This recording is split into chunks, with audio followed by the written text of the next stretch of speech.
Thank you all for your participation in this pre-bid meeting for Program Management Services for the Investment Portfolio for Growth. My name is William Rios Maldonado. I am the Director of the Procurement Office for the CDBG-DR program in the Department of Housing. Along with me this afternoon are Laura Pagan. She's the Deputy Director for the Procurement Office. Also along with me is Attorney Winnet Cortez, a staff member of our office, Attorney Maria del Carmen Figueroa, and Juan Miguel Ortiz, Assistant Deputy Secretaries for Disaster Recovery, Miguel Matos, Deputy Director of Economic Recovery and Grant Management, Eileen Charles, Alberto Sostre, Adrienne Celestine, Michael Shua, and Brian Flannery from our Grant Manager, Horn. You all must be aware that this meeting is being recorded and that most of your questions submitted through the Q&A section will be answered timely in writing via addenda. The main purpose of this pre-bid meeting is to briefly cover some topics of the RFP that hopefully helps in the preparation of a responsive proposal. We have concluded, we are going to discuss some of the topics. I would like to, first of all, talk about the Procurement Manual, which will be the document that this procedure shall look at. You should be familiar with this document. The procurement processes shall be conducted in accordance with the terms established in the Procurement Manual to guarantee full and open competition or fair treatment of all persons or entities involved in each procurement process. The Procurement Manual is available at our website in the reference materials link, so you can download the document, and we recommend strongly to familiarize with the terms included in the manual. Nothing said at this pre-bid meeting will change any of the terms of the RFP except a written amendment to the solicitation issued through an addendum. Now I would like to have Winnet Cortez to continue covering the topics of this pre-bid meeting. Winnet. Good morning to all. This RFP seeks to select a firm to provide management services for investment portfolio for growth program to support the CDBG-DR program. Details for the services are included in attachment 1. This attachment is the scope of services. The objective of this program is to develop a series of projects across Puerto Rico that result in large-scale commercial or industrial development in a broad-ranging category of activities and that cover a wide variety of economy revitalization initiatives. Projects are encouraged to be developed through public and private partnerships in which CDBG-DR funds are used and leveraged for private funds for economy development activities in concert with governmental or non-governmental organization efforts. The term of the contract will be 3 years with the option of annual extension of 2 years. Liquidated damages. This RFP provides for liquidated damages as related to established timeframes of performance. The PRDOH and the proposer will agree on the timetable for the deliverable of each task. For this RFP, the PRDOH established as liquidated damages 100 for each calendar day that a deliverable required is late until deemed in compliance subject to a maximum of $1,000. Insurance requirements. Proposal shall be aware that in case of resulting selected for the award of this RFP, proposer must have a minimum of required insurance policies and coverage. For details regarding insurance requirements, refer to attachment 4 of the RFP instruction. Now, Maria del Carmen Figueroa Correa will talk about the preference of 5-point section 3, business concern and MWVE. Hello, good afternoon, everyone. The PRDOH recognizes its obligation to promote opportunities for maximum feasible participation of certified minority and woman-owned business enterprise, and the employment of minority group members and women in the performance of the contracts. All participating entities engaged with PRDOH must make a commitment and demonstrate an acceptable good faith effort toward the achievement on PRDOH, MBE, and WBE subcontracting goals of 20% of the entire contract value, consisting of 10% for the MBE and 10% for WBE participation. The PRDOH shall provide a preference of 5 points in the evaluation criteria of the method of rating for a greater participation of Section 3 business concern and MWBE registered Puerto Rico business. The proposers seeking the Section 3 preference must be able to demonstrate that they met one of the following criteria: 51% or more owned by Section 3 residents, or has a permanent full-time employees, at least 30% of whom are currently Section 3 residents, or within 3 years of the date of the first employment with the business concern were Section 3 residents, or has subcontractor or a commitment to subcontract in excess of 25 of the total dollar award of all subcontracts to be awarded to such businesses described above. At the end of this section, we will share a presentation about federal civil rights compliance and labor standards. Back to you, Winnet. Thank you, Maria. The RFP documents acquisition. The RFP documents are available for download at the CDBG-DR website. Important dates of the RFP. Public notice, September 28. Submission of question and request for clarification, October 9, 2020 at 4 p.m. Response to question and request for clarification, October 14, 2020. Proposals due date from November 4, 2020 at 8 a.m. up to November 6, 2020 at 4 p.m. Submission of inquiries and addenda. Proposers shall submit all questions in writing on or before October 9 at 4 p.m. to the CDBG-DR electronic mailing address. Responses to all proposer questions will be answered by addenda and will be posted on the CDBG-DR website.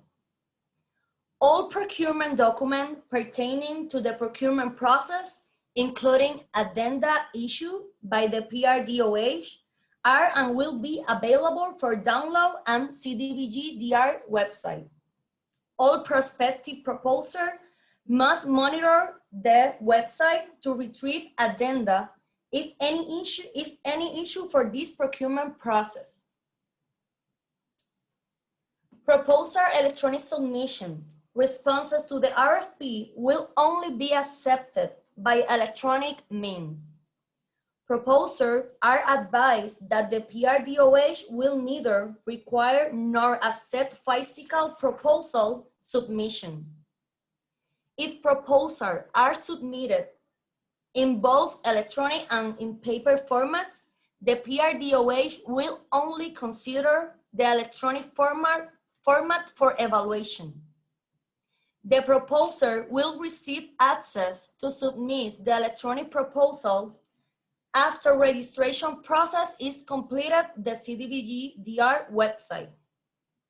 Proposer will be requested to provide and validate an email address. Proposal must be submitted on or before November 6, 2020 at 4 p.m. Access to upload the electronic proposal will commence 3 business days prior to the scheduled due date and time.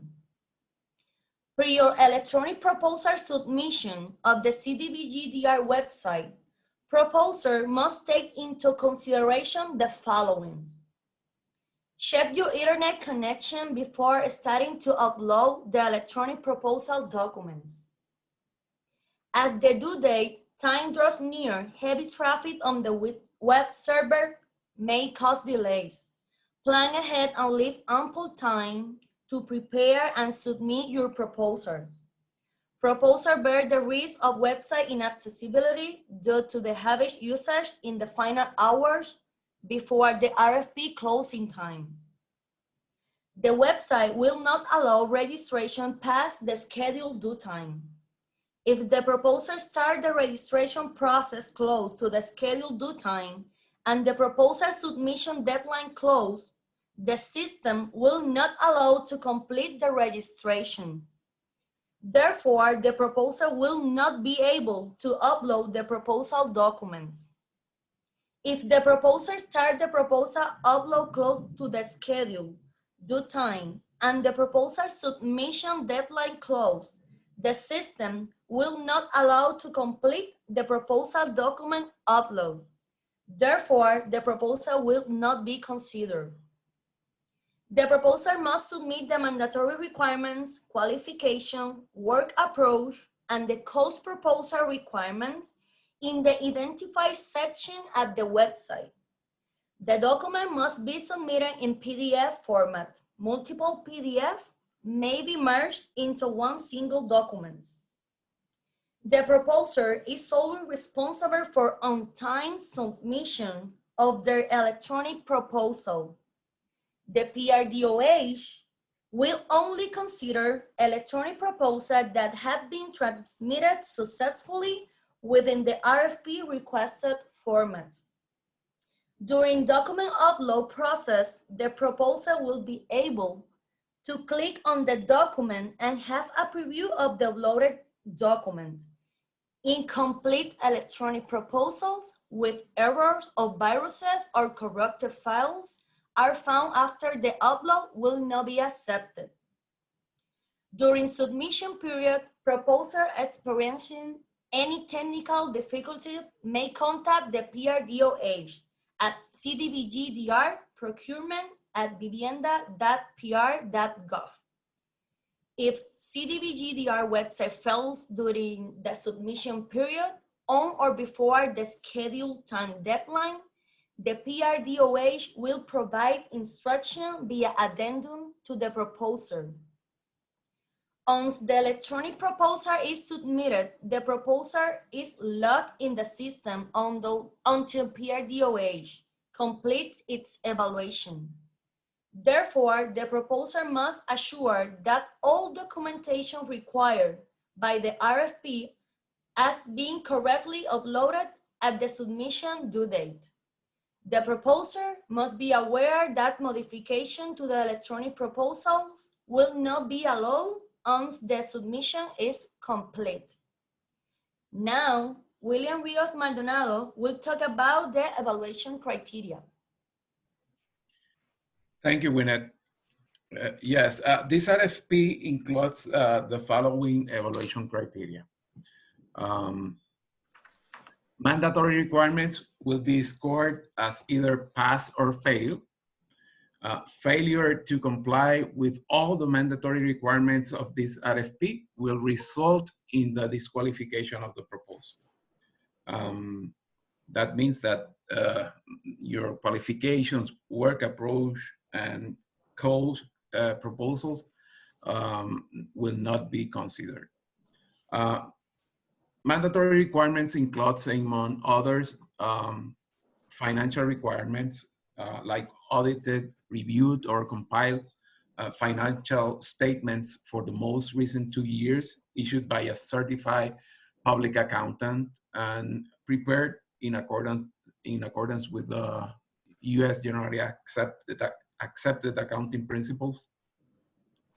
The financial statements must include a balance sheet, statement of operations, statement of cash flows, and notes to the financial statements.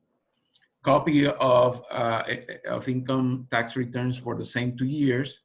And if proposer has more than 1 year in operation, but less than 2 years, please provide the requested information for the last fiscal or calendar year. Most recent interim year-to-date financial statements for a period ending no later than 60 days before the proposal submission date. The interim financial statements must include at least a balance sheet and a statement of operations. Line of credit or cash availability in the amount required on the unencumbered line of credit, available cash balances, or a combination thereof is a minimum of $866,500. And also it is required to provide statements regarding pending litigation and no bankruptcy. These statements must be sworn. The information submitted will permit a pass or fail grading following a scoring process by the PRDOH. A total grading of 70% or more is required to obtain a rating of pass.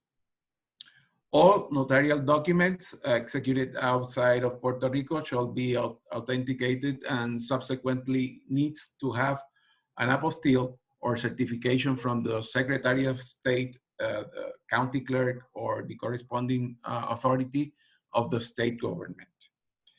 Notarial documents executed in one of the Hague Convention of 1961 participating countries shall include the corresponding apostille or certification issued pursuant to the Hague Convention of 1961.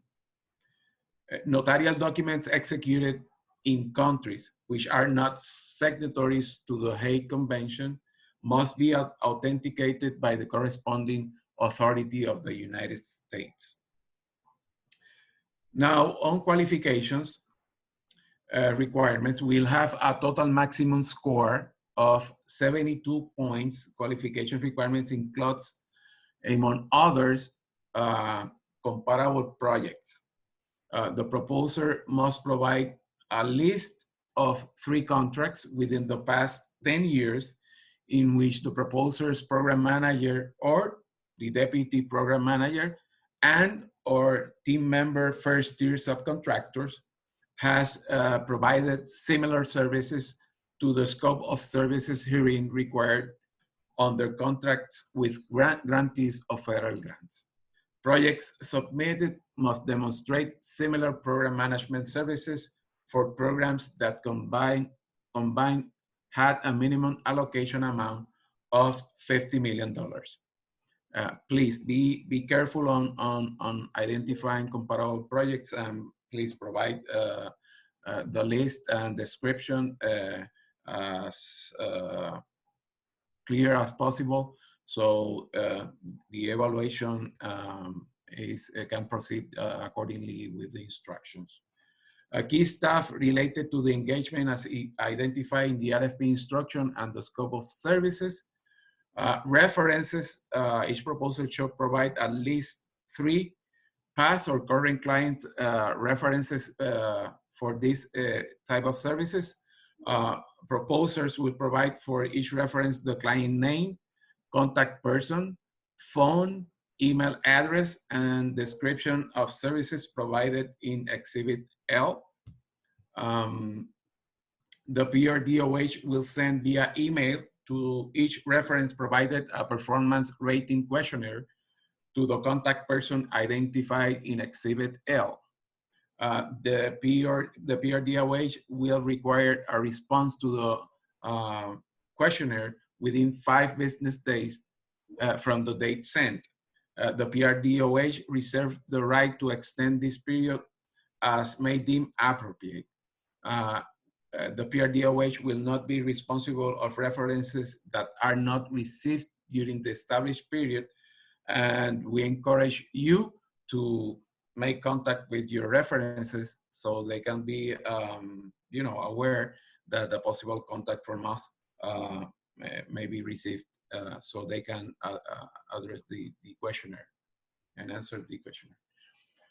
The work approach, each proposer should draft and submit a work approach document as part of the proposal, detailing the work required to implement and comply with the major aspects of the task included in the scope of services.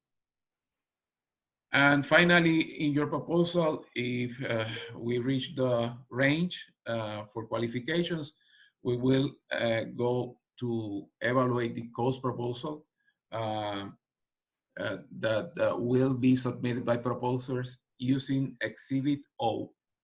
And the proposer will be compensated based on hours worked and hourly rates for each of the key staff identified in the RFP. Now, I will be back to Winnet. Winnet, can you go ahead with the rest Yes, of the thank you, William. Proposal evaluation. Proposal will be scored using a best value methodology. Proposals will be evaluated under technical capability, namely the proposer's qualifications and work approach. And a score for each criteria will be assigned based on the maximum allowable points stated in the RFP.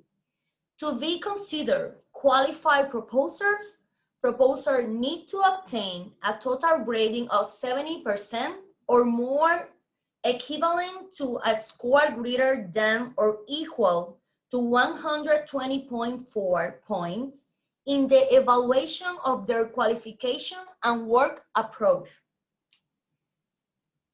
Some registration, the proposers and first-tier subcontractor must be registered in the system for award management SAM at the time of the proposal submission or initiate the registration process right after the proposal submission.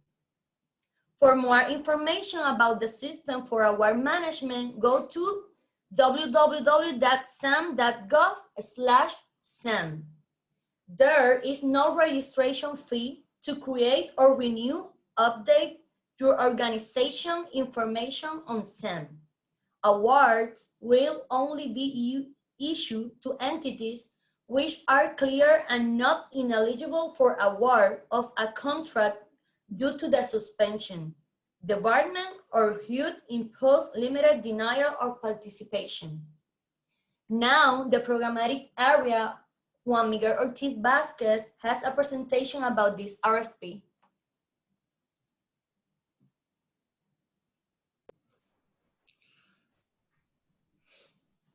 Thank you very much.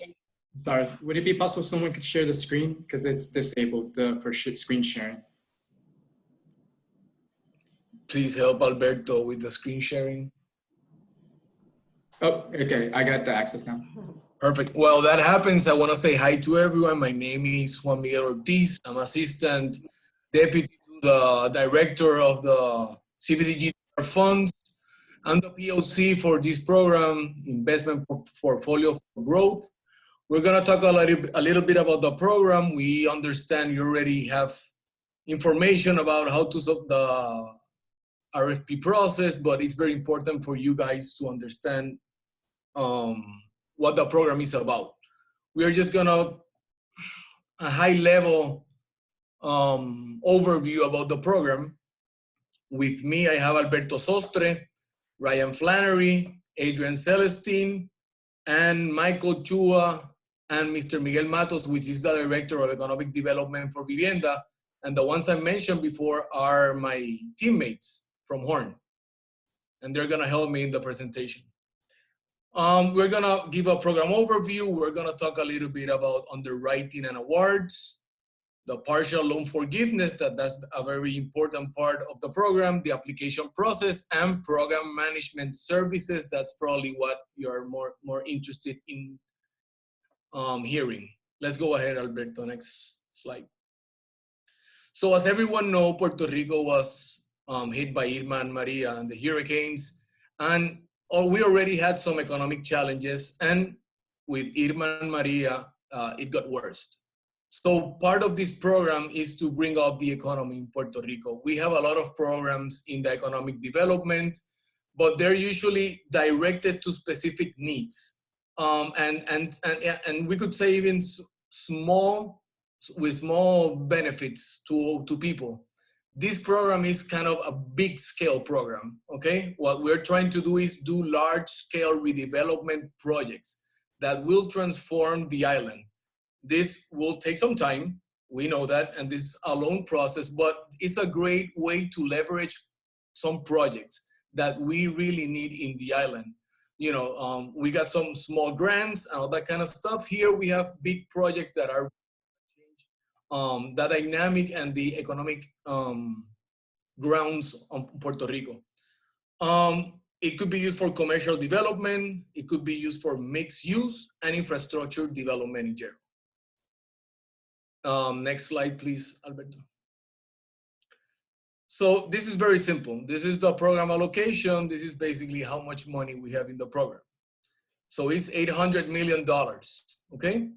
200 of those $800 million are kind of predestined.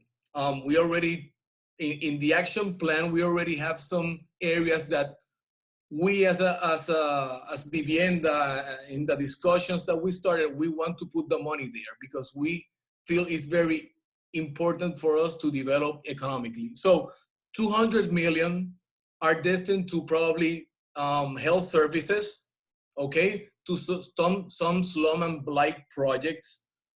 They use by Urbana as an example. And the other $600 million are gonna be competitive projects that eventually some of you that are here and probably some that are not are gonna be part of managing, are gonna be part of these loans, okay? So we have $600 million for competitive projects. And that's basically the $800 million. For now, it's pretty simple. It will get a little bit more complicated later, but that's our program allocation right now. Next slide, please. All right, who are eligible applicants? Let's go one by one. For-profit business, non-profit organizations, community-based economic development organizations, community development financial institutions, units of general local government, including departments and divisions. So that's basically municipios and not necessarily the central government, but any other entity that it's just a part of the local government, okay? Government of Puerto Rico agencies, authorities, trusts, and boards to undertake projects to support economic development projects. So it's very important for you to understand that this is a very broad project. It basically includes every stakeholder that could be part in this project, okay? So it's pretty broad, and it's very important for us to have that diversity in this project.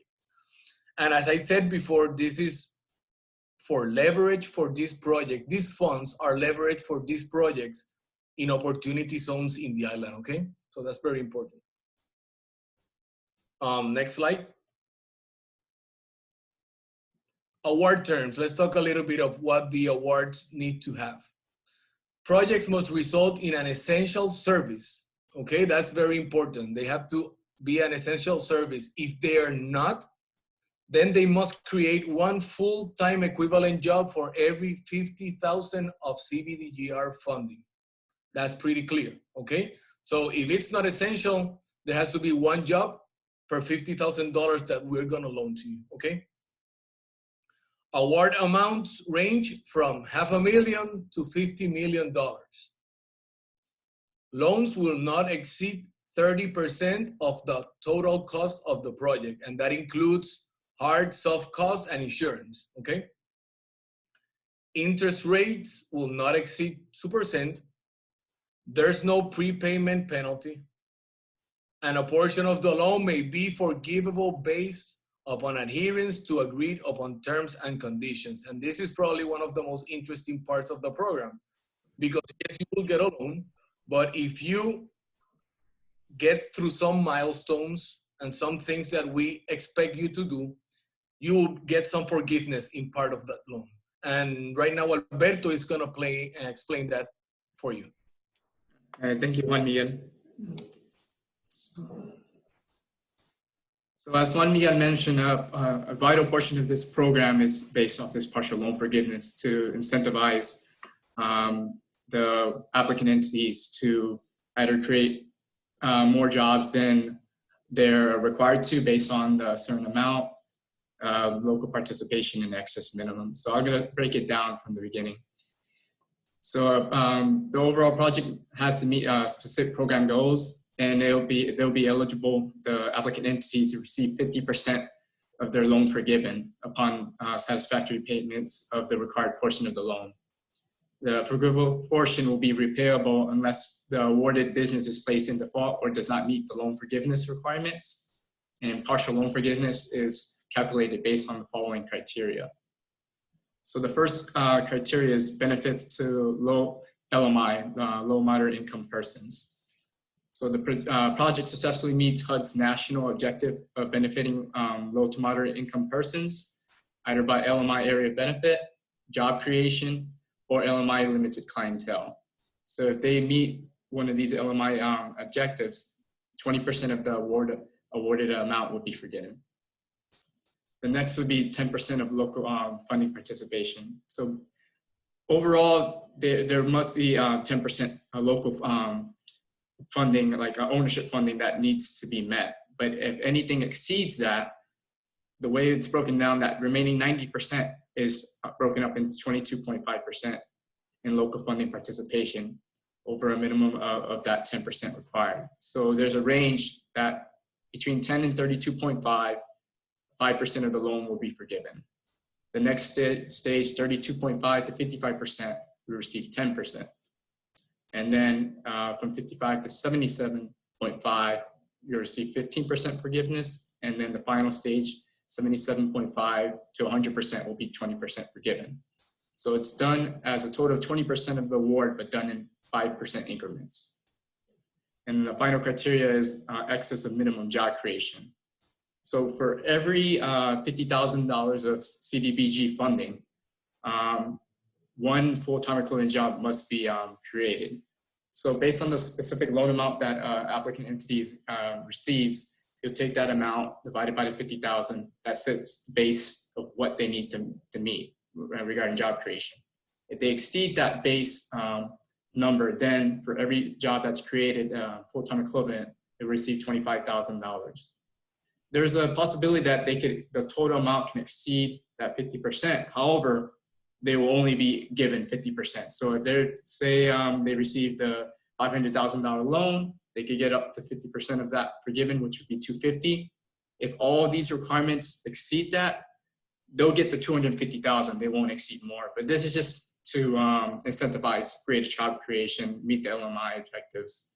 So they'll receive a good portion at least. So I will pass on the baton to Ryan Flannery, who will go into the program management services and application processes. Thank you, sir. So this graphic is intended to provide a high-level description of the anticipated application process. That process is expected to begin with a pre-application phase. During this phase, interested parties can submit pre-applications to PRDOH for an initial eligibility feasibility screening. The pre-application will be a concise document, not a full application by any means. We wanted to allow for applicants to come in with their ideas and provide their general applicant information, project description, preliminary project budget, and any other preliminary items to introduce the proposed project to PRDOH. The idea behind that is that the applicants can submit their ideas. They can provide PRDOH with an understanding of what they're trying to do. but they don't necessarily have to have all of the answers, all the questions answered with respect to, you know, budgeting, organizational structure, and a number of technical matters. This allows PRDOH to get an understanding of what types of projects are of interest out there. And it allows for PRDOH to determine something I'll talk a little bit more about in a minute, which is the phased application window process and how that'll work out.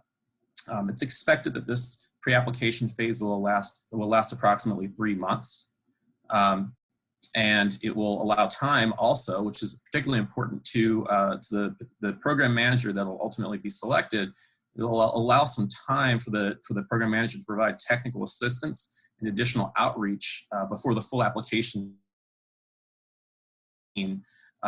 We are anticipating that there will be large projects that will require you know, a significant amount of technical assistance, helping applicants understand the processes. They may not be very familiar with CDBG-DR and other federal regulations with respect to compliance and so on, but then also potentially giving them time and an opportunity to develop partnerships, public-private partnerships, to fully flesh out, maybe not fully, but at least in part flesh out some of the logistics and the technical aspects of their application. That's an important aspect to this solicitation, and ultimately to the work products of the and the tasks of what the PM will ultimately be responsible for. I briefly touched on the concept of phased application windows. The idea here is that depending on the economic priorities identified by PRDOH, the entities with eligible pre-applications will be invited to submit applications to the program in certain priority phases or rounds. What does that mean? That means that, you know, Juan Miguel mentioned how there are many eligible entities, many eligible CDBG-DR eligible activity types, in an effort to both drive the economic priorities of PRDOH and of the island of Puerto Rico from an economic development standpoint, and then also to help create some order to how this process is going to work out. There will be priorities that are going to be set based on phase one. The highest priorities may limit certain types of applicants, may limit certain types of activities, or maybe may limit it to certain types of industries and so on. To the extent that there's money available after phase one, the next phase of priority projects will be opened up for application and then for selection. That'll go on to a phase three, and then again, this is really dependent upon the amount of funding that's available. And it'll go until we run out of money, frankly. And hopefully that'll be the case sooner than later, so we can get many projects underway and get them completed to help the revitalization of the island. Oh, and one important item to note is Juan Miguel also mentioned that within each phase, opportunity zone funds and opportunity zone credits and those projects that incorporate opportunity zone funding into their projects will be considered, given a preferential prioritization in terms of selection. Next slide.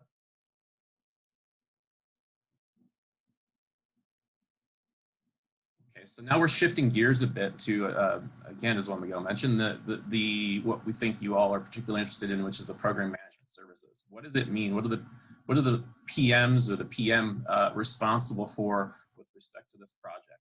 There's a lot going on with this, and we recognize that. This graphic delineates a hierarchy of how the organizational structure will look, generally speaking, how we believe it will look, and also describes some of the types of activities and tasks that will be undertaken by the program manager and the other entities as well. So PRDOH obviously being at the top with Horn in support as the grant management vendor responsible for working alongside PRDOH to help them perform oversight, program management, technical assistance, policy development of policy-related documents and programmatic documents and so on. Below that is the program manager. The program manager, to be selected, of course, is responsible for a number of activity delivery tasks. I want to clarify that this list of tasks is different from what you will see later in this presentation that actually delineate the required tasks that are going to be included in ultimately in a contract. But to give you a sense of what it is that we expect the program manager who is selected for this program to be responsible for, we're looking at things like program outreach. That includes, as I discussed in the pre-application phase, that includes marketing, training, technical assistance to applicants, public relations, and so on. Eligibility and feasibility underwriting. So are the projects that are coming in viable? Are they eligible? Do they meet the CDBG DR requirements? Do they meet additional requirements that are placed on projects per the program guidelines? There will be environmental review responsibilities that, that are most likely going to be handled at the contractor level, but there will be some environmental review responsibilities as well as project cost analysis and so on the part of the program manager. Construction and contract oversight. This isn't necessarily the day-to-day construction oversight. That would be the responsibility of the projects, the selected applicants themselves, but understanding that we do have construction requirements, standards that have to be met, compliance with various laws and regulations, and the PM will be responsible for that. They'll be responsible for regulatory compliance, again, monitoring day-to-day QA/QC, both federal and local, with respect to both federal and local requirements and laws. Monitoring and ensuring the compliance with the agreements that are entered into, the loan agreements, and ensuring that the selected applicants are progressing with their projects in a timely manner and according to those terms and conditions set forth therein. And of course, cross-cutting requirements with respect to federal and other state and local cross-cutting requirements, such as environmental, such as Davis-Bacon, and so on. There's also the inspection and payment processing. The PM will be responsible for doing progress inspections to ensure that the projects are progressing according to their scheduled plan, and then managing any deviations from that if they're slow, trying to figure out and work through ways to make sure that they get back on track and so on. And then the processing of those payments, both out and in, to ensure that the program is being able to fund the projects that have been selected, and then also to the extent that there are repayments, that there is a mechanism in place to receive that, what eventually would be program income down the road. Records, maintenance and reporting.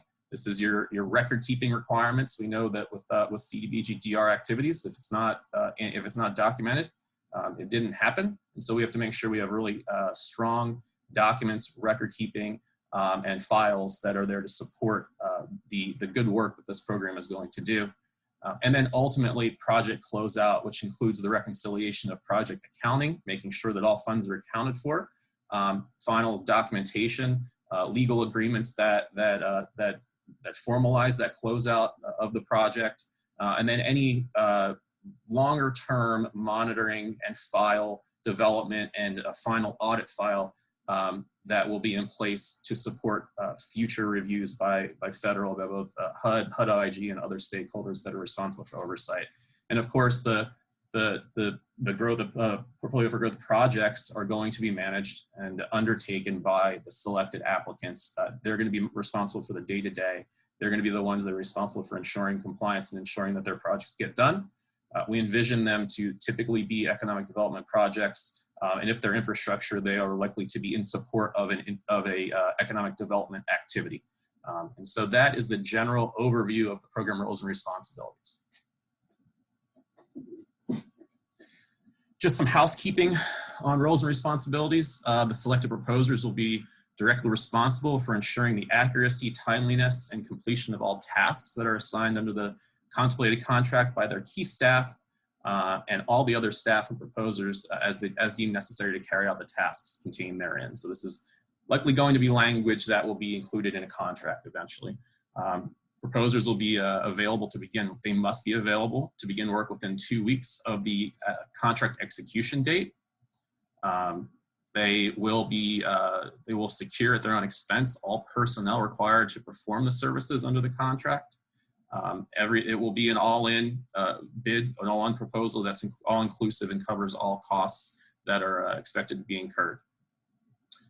Key staff must be ready to begin working in time to perform the services under the contract. So what we're really saying is you've identified key staff. It's expected that those people will be ready to go, and they may be working throughout the term of the contract at a maximum of 195 hours per month. Next slide. I do believe I hand back over to Juan Miguel. Yes, thank you, Ryan. Let's talk about staff requirements. Basically, we're going to talk about key staffing. Usually, that's one of the most important criteria in an RFP evaluation. I don't want to say in this one, because eventually, if all of you are part of it, you'll see how it is. But usually, key staff is very important, and we take it very seriously.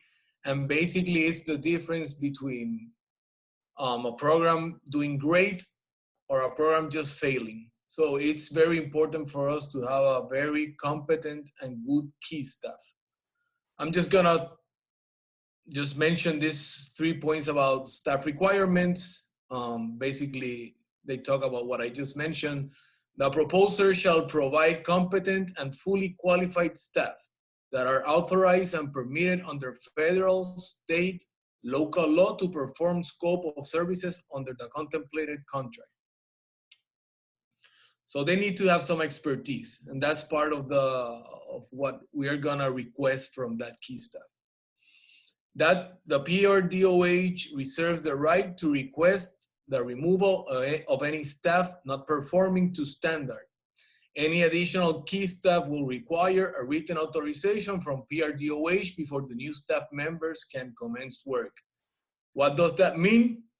That if we start working and we see that one of your key staff is just not doing their job, we can, and yes, we can request for you to take that person out. Our objectives need to be met all the time. We're being monitored, and programs cannot be a failure, okay? And when you're gonna contract that one that's gonna substitute the one that went out, well, it needs our approval, okay? It doesn't happen just like that. Very important to know that. No key staff may be assigned to the contemplated contract without the written consent of the PRDOH, and any service performed without PRDOH written authorization cannot be invoiced and will not be paid. So that's what I mentioned before. Here they add the will not be paid, and that's very, very bad. Next. Thank you. There are 10 key staff positions identified in this RFP, all of which are mandatory positions which must be filled. Key staff positions will all be evaluated based on basic and preferred qualifications. Proposers are required to propose and provide additional staffing as necessary to fulfill obligations of their proposal, but may propose to eliminate any of the key staff positions. So these are mandatory key staff. This position need to be as part of the project, as of your RFP. As you could see, it talks about multiple positions in 2 of them, and in the rest is just 1 position. Required on-site, yes and no, and required bilingual, it could be yes or preferred. I'm gonna mention the positions, okay? Program manager, deputy program manager, project manager, regulatory compliance officer, engineer or architect,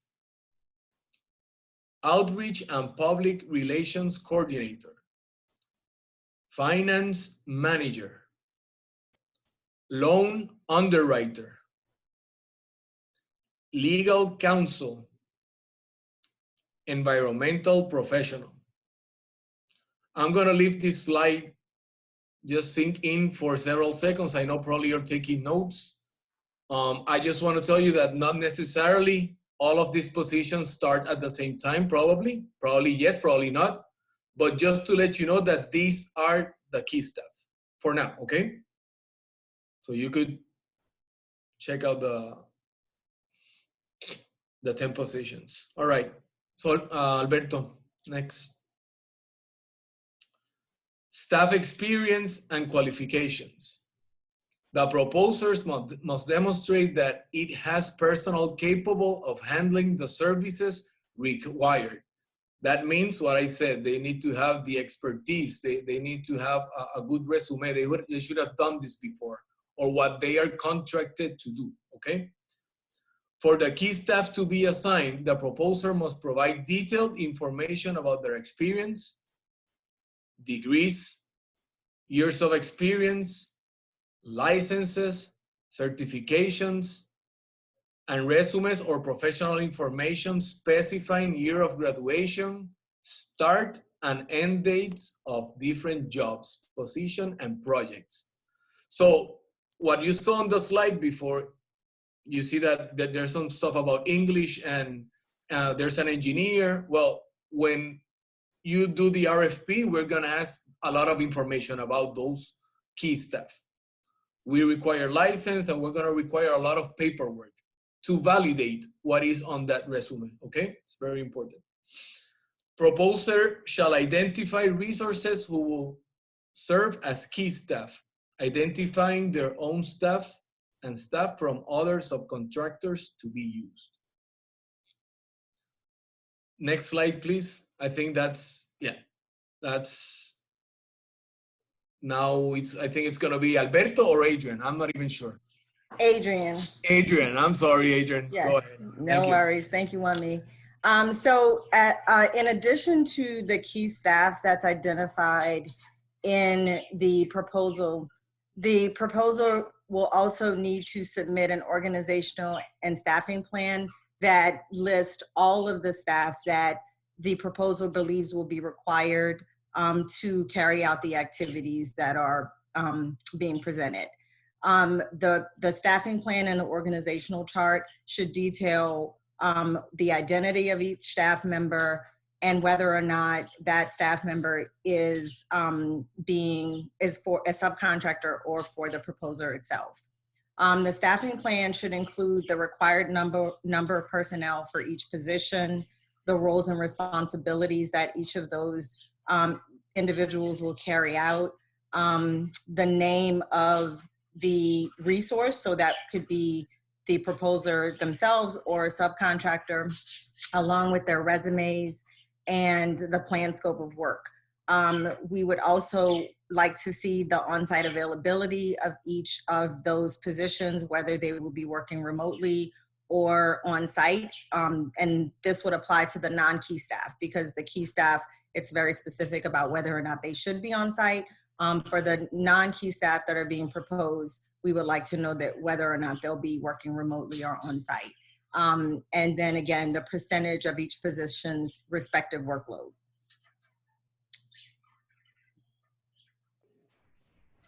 Okay. So thank you, Adrian. So I'll finish off this presentation regarding the major tasks that the program management services, particularly the program manager, will be in charge of. And within each of these overall tasks, there are going to be subtasks, but just kind of list them one by one. 3.1, as you see, it's office setup and logistics. So depending on what PRDOH determines are necessary for a region or municipality specific focus areas, each of the program management proposers will be expected to set up office within those areas. Then you have stakeholder engagement and outreach, whether that will be public, individuals, public, federal entities, such as HUD that you have to report to, engaging them throughout the program lifespan. The application process itself, helping gathering that information, providing technical Q&A assistance to the applicant entities. The threshold review, making sure that the applicant entities are eligible and going through the general eligibility requirements to make sure that they're able to apply for this program. 3.5, financial review and underwriting, the loan underwriting, making sure that credit worthiness and that they have proper collateral, what have you, that they financially can carry this program out.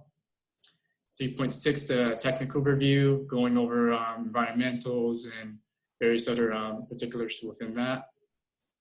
3.7, executing the agreement. So going with helping out with the negotiations, making sure the contracts are set. 3.8, agreement management, making sure that they're meeting the specific terms of the contract, meeting the national objectives, what have you. All that is required from the agreements that they've signed. 3.9, the cross-cutting requirements, whether that be URAs and so on, Davis-Bacon, so on and so forth. 3.10, construction management oversight, making sure that they're abiding by doing field inspections, going over that the proper permits have been obtained and managing that. 3.11, reporting, whether that be quarterly performance reports, and various other reporting needs, whether that the specific applicant entities are meeting the national objectives as well, and whatever else is required for reporting. 3.12, the closeout, making sure that when it comes to compliance, that they're meeting all the necessary requirements for closing out the project. Operational services, whether that be including trainings and various other discussions with the specific applicant entities and staff as well from the program management services, that everyone has the proper training. 3.14, policy and regulatory consultancy. So making sure that it's kind of like an advisory role, that they're meeting these HUD and federal regulations and standards and providing that assistance.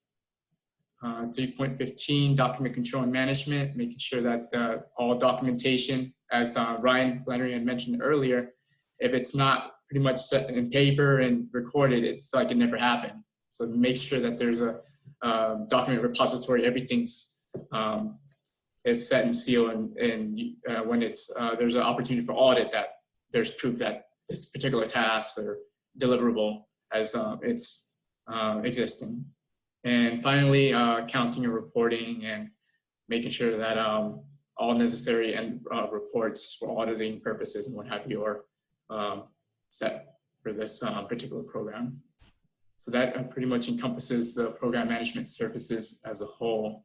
And I'll be passing the baton now to Maria del Carmen Figueroa to speak about the cross-cutting guidelines. Good afternoon, everyone. Maria, let me interrupt you for a second. I would like to ask all attendees to write their names and the entity or firm they are representing in this chat section. We have some phone numbers and not the whole name in the list, but we will need you to provide us with your name and the entity you are representing. Thanks. Of course. Maria. Hi, everyone. Good afternoon. I will be sharing my screen right now. There we go. Hello, everyone. Thank you for the time to present our Introduction to Federal Civil Rights Compliance and Labor Standards Pre-Submission Training. This presentation is prepared in English. However, should anyone need this presentation in Spanish, you can request using the protocols for the RFP to submit the request. Si alguien necesita esta presentación en español, puede usar el proceso que se ha desarrollado para someter preguntas al RFP y solicitar esta presentación en español. My name is Maria del Carmen Figueroa. I am Assistant Deputy Secretary for Disaster Recovery and also lead for Civil Rights Compliance areas. Today, we will be discussing compliance roles and responsibilities, introduction to compliance areas and tools online, policy, training, and reporting. And of course, we will have a frequently asked questions discussion. Compliance in civil rights includes the following areas: Section 3 training, new hiring and contracting opportunities compliance, minority and woman-owned businesses participation compliance, fair housing and equal opportunity compliance, Davis-Bacon and related act compliance. This training focuses on Section 3 MWBE and fair housing. All contractors to PRDOH or subrecipients using CBDGDR funding have certain roles and responsibilities regarding federal compliance. Those include assigning staff who will attend to the day-to-day activities for civil rights compliance, attending trainings and workshops, executing activities and documentation needed, completing quarterly reporting, using tools and templates provided by PRDOH, participating in PRDOH-sponsored technical assistance, and complying with reporting. Your RFP has 3 areas that speak to civil rights compliance. 3.9 speaks to MWBE participation goals. 3.10 speaks about the submission of a Section 3 plan and MWBE utilization plan, and provides you direct links to resources that will help you understand in detail Section 3 and MWBE. Today's presentation will provide an overview of the information available in those cited resources. Finally, in Section 7, the PRDOH shall provide a preference of 5 points in the evaluation criteria of the method of rating for a greater participation of Section 3 businesses concerned and MWBE registered Puerto Rico businesses. This presentation will cover the basic on how to identify and qualify as either a Section 3 or MWBE businesses. We are dedicated to empowering our contractors and subrecipients and have created a culture of compliance. Roles and responsibilities for PRDOH include providing CBDGDR guidance, tools, and templates, and sponsoring training sessions, collecting information in reports and compliance documents from contractors and subrecipients, complete reviews of reports and providing feedback, gather data from contractors and subrecipients from quarterly reporting, and report to HUD for civil rights compliance areas CBDGDR. Let's begin for Section 3.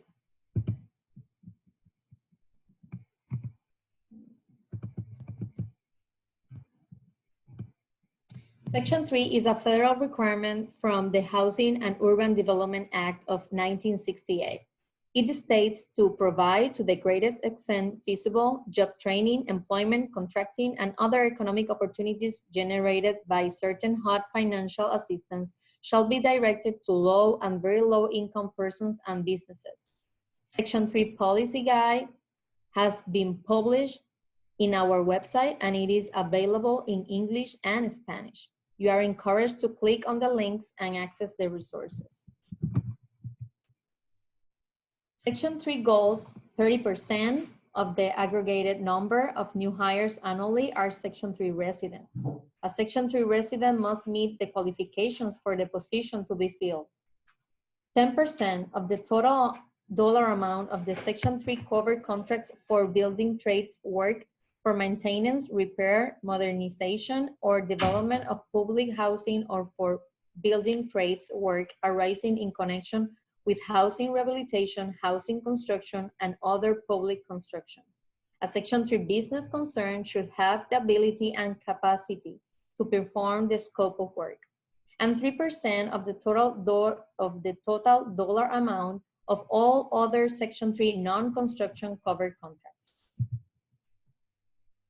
Puerto Rico has a great potential to engage Section 3 candidates, ranging from new graduates from universities or trade schools, residents of public housing, those who receive federal benefits, and those impacted by COVID-19 job losses. A Section 3 resident is an individual who is currently a public housing resident or an individual who resides in the metropolitan area or outside of the metropolitan area in which the Section 3 covered assistance is expended, and who is a very low income person or a very low income person.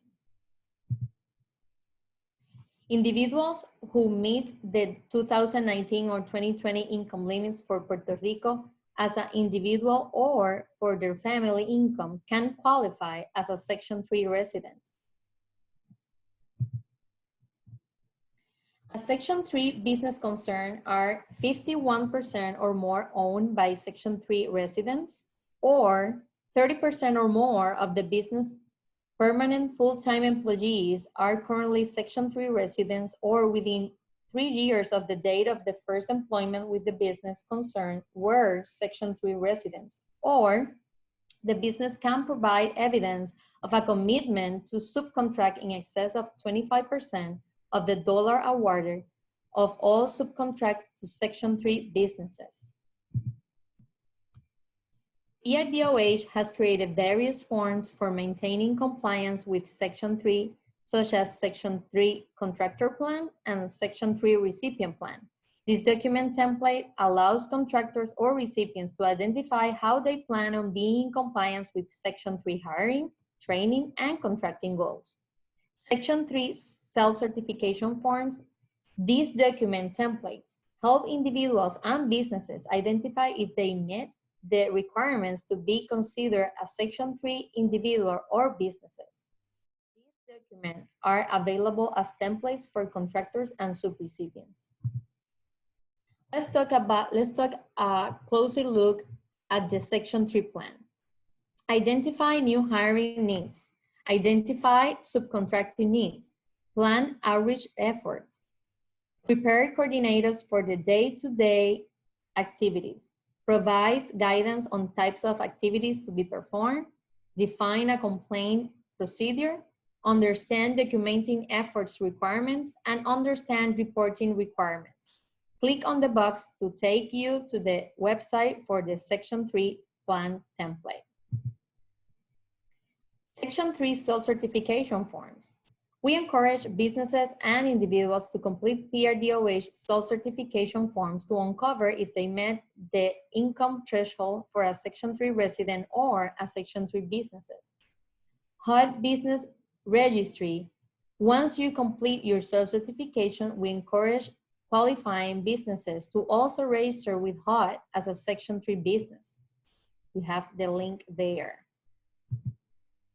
Compliance with minority and woman enterprise contracting participation is also important. We will briefly discuss some of the basics related to this topic area. As a recipient of HUD financial assistance, the Uniform Administrative Requirements at 2 CFR 200-321 require PRDOH to ensure that when possible, contracts and other economic opportunities funded in whole or in part with federal housing and community development assistance are directed to minority business enterprise and woman business enterprises. Contractors will take all necessary affirmative steps to assure that minority firms and woman business enterprises are reached out and used when possible. Efforts should be documented and utilization plans should be provided to PRDOH. Minority business enterprise is defined as a business which at least 51% own, operate, and control on a daily basis by one or more American citizens of the following ethnic minority and or gender and or military veteran classifications: African American, Asian American, Hispanic American, Native American, Hasidic Jew, persons with disabilities, and other individuals who can prove social and economic disadvantage. On the other hand, woman business enterprise is a business concern that is at least 51% owned and controlled by one or more women, must be USA citizens or legal residents aliens, whose business formation and principal place of business are in the US or its territories, and whose management and daily operation is controlled by women. MWBE requirements apply to all procurement contracts of 10,000 or more. MWBE applies to professional services and construction work. The participation requirement is based on the total amount of each individual prime contract awarded by PRDOH. These requirements may be met either through the initial contract awarder, if the prime is a MWBE, or the requirement may be met through the subcontracts specified within the prime bidder's proposal or bid. The MWBE participation requirements is 20%, 10% for MBE, and 30% for WBE. PRDOH has also created various forms for maintaining compliance with MWBE, such as MWBE Utilization Plan. This document template allows contractors and recipients to identify how they plan on being in compliance with MWBE contracting goals. MWBE Waiver Form. These document templates help recipients or contractors identify if they met the requirements to waive their goal for participation for MWBE. Documentation of Efforts Form. These document templates allow contractors or recipients to identify how they are performing efforts to be in compliance with MWBE efforts. And Quarterly Reporting Template. This reporting form allows contractors and recipients to report on data that PRDOH will be required to report annually to HUD. Let's take a closer look at the MWBE Utilization Plan. This tool allows contractors or subrecipients to identify MWBE contracting goals, compile data for MWBE subcontractors, plan ahead subcontracting needs, prepare user on creating supplier or contractor lists for MWBE, provides awareness of meeting the goal for the contract, and helps with tracking utilization. Click on the box to access the utilization plan available on the PRDOH site. These resources and more can be found in English and Spanish publicly for contractors to use in these links. Certified minority or woman-owned businesses can be those who have filed applications with federal entities such as SBA and others. Businesses who are certified can provide proof of completing these applications processes to be recognized as certified minority or woman-owned businesses. If you are registered as an MWBE, you should provide your valid certificate or other evidence in your response to this RFP. PRDOH invites MWBE to provide copies of their certifications with PRDOH. Our web form is available in English and Spanish. Another area of compliance is fair housing and equal opportunity. Today, we will briefly discuss some of the basics related to this topic area. Your RFP package also contains attachment number 2, model contract, which speaks to fair housing and equal opportunity areas of compliance that you will need to be in compliance with if you should be awarded this contract. Attachment 2 model contract also has a general compliance clause in 26 compliance with federal law, regulations, and executive orders. The RFP Attachment 2 Model Contract document also contains Section 30, Equal Opportunity to ensure standards of non-discrimination in Clause A and B. It also speaks to what could happen in the event of non-compliance. Contractors are responsible for ensuring compliance with federal civil rights and fair housing through their contractors, subcontractors, and ensuring all necessary efforts are made. The Fair Housing Act and Section 109 and 504 prohibit discrimination against the following protected classes of people. The Fair Housing Act is part of the Civil Rights Act of 1964. Many executive orders, laws, and statutes govern the non-discrimination of protected classes to ensure equal opportunity for individuals in accessing federally funded programs. As a recipient of HUD financial assistance, PRDOH must ensure that all programs affirmatively further access to fair housing and all programs provide equal opportunity for participation and employment. PRDOH, CBDGDR programs will take meaningful action to combat discrimination, overcome historic patterns of segregation, promote fair housing choice, and foster inclusive communities. All CBDGDR programs must ensure that policies and procedures do not have the effect of discriminating against any individuals from protected classes. Reasonable accommodations are changes made to policies, practices, services, and structures to afford equal opportunity to individuals with disabilities. The costs associated with this, with providing reasonable accommodations, are to be incurred by program receiving federal funding. HUD contemplates these additional costs as necessary to ensure that the programs and activities it funds do not discriminate against people with disabilities. The reasonable accommodation policy and the Federal Compliance Labor Standard Division can provide guidance on the handling and evaluation of the reasonable accommodation requests. Limited English proficiency refers to a person's limited ability to read, speak, write, or understand English.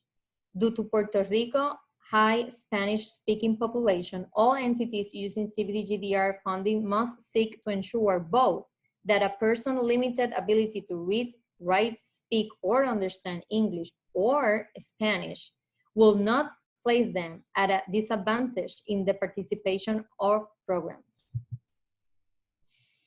The Department of Housing has policy documents for fair housing and equal opportunity, as well as a language access plan. These policies must be implemented by contractors and subrecipients. They are available publicly online in English and Spanish. You are encouraged to click on the links and access the resources available.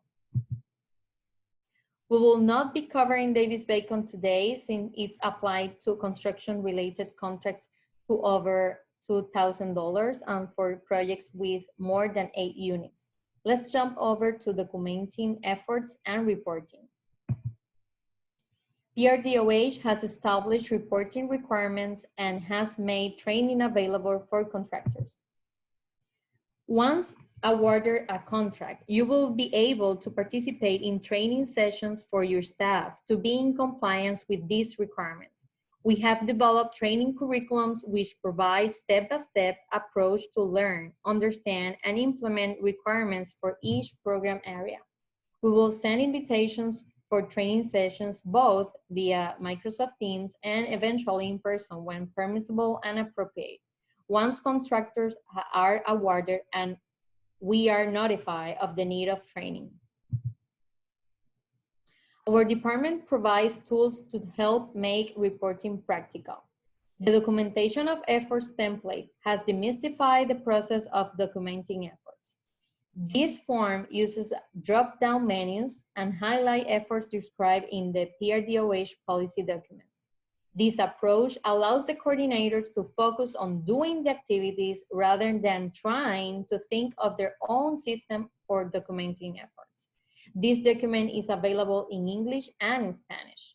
The reporting template will assist in collecting data quarterly to maintain oversight on progress with Section 3 and WBE goals and compliance with FHEO.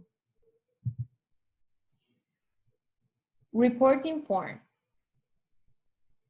PRDOH Uni Report will capture multiple compliance areas of data all in one Excel form. I know, isn't that exciting? It is. We will have Section 3 data including new hires and training, construction contracting, non-construction contracting efforts performed. Also, we have the MWBE data including contracting for MBEs and contracting for WBEs.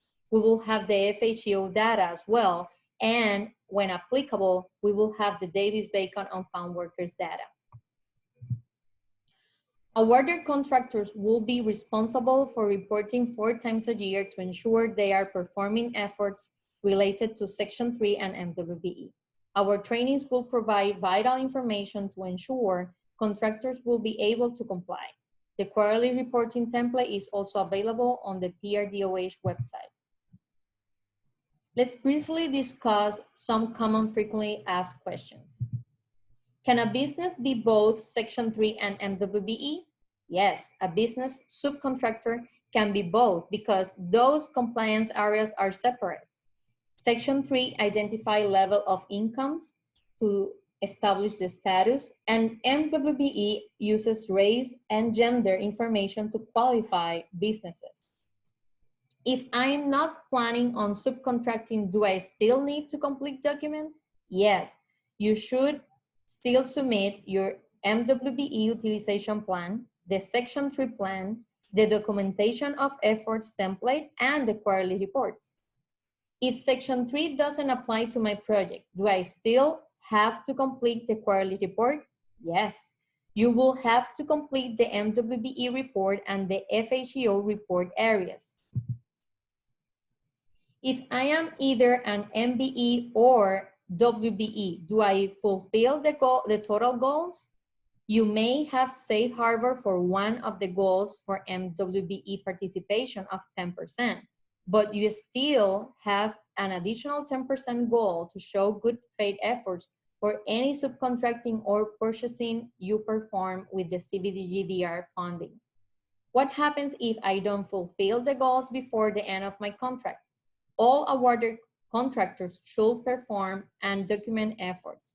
PRDOH has developed templates discussed in this presentation that help you complete this exercise.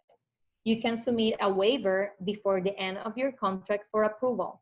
This waiver request should be submitted with the efforts and justification as appropriate. The Puerto Rico Department of Housing ensures equal opportunity and offers reasonable accommodation for those who would like to use our services.